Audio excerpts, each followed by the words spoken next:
Tambaram Irumbuliyur 60வது ward தெற்கு வட்ட அதிமுக சார்பில் விநாயகர் சதுர்த்தி விழாவை முன்னிட்டு 1000 நபருக்கு அன்னதானம் மற்றும் ஆட்டோ ஓட்டுநருக்கு இலவச சீருடைகளை மாவட்ட கழக செயலாளர் சிட்லம்பாக்கம் ச. ராஜேந்திரன் வழங்கினார்.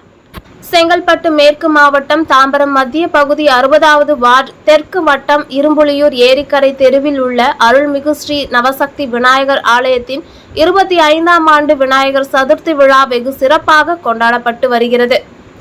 அதன்படி விநாயகர் சதுர்த்தி விழாவை முன்னிட்டு விநாயகர் சிலைக்கு சிறப்பு பூஜை மற்றும் அன்னதானம் வழங்கும் நிகழ்ச்சி தெற்கு வட்ட கழக பொருளாளர் யு. வினோத் ஏற்பாட்டில் நடைபெற்றது.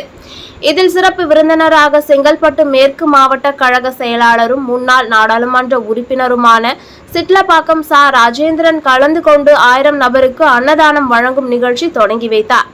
அதனைத் தொடர்ந்து 50 ஆட்டோ ஓட்டுநர்களுக்கு சீருடைகள் வழங்கினார்.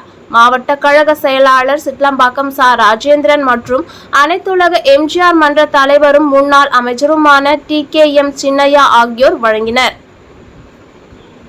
இந்த நிகழ்ச்சியில் தாம்பரம் மாநகர மத்திய பகுதி கழக செயலாளர் எல்.ஆர். செழியன், மாவட்ட எம்ஜிஆர் இளைஞர் அணி செயலாளர் ஜி.எஸ். புருஷோத்தமன், 60வது தெற்கு வட்ட கழக செயலாளர் எஸ். வெற்றிச்செல்வன், 60வது வடக்கு வட்ட கழக செயலாளர் பல்லவன், பி. நாராயணசாமி உட்பட மாவட்ட பகுதி வட்ட கழக நிர்வாகிகள் பலர் கலந்து கொண்டனர்.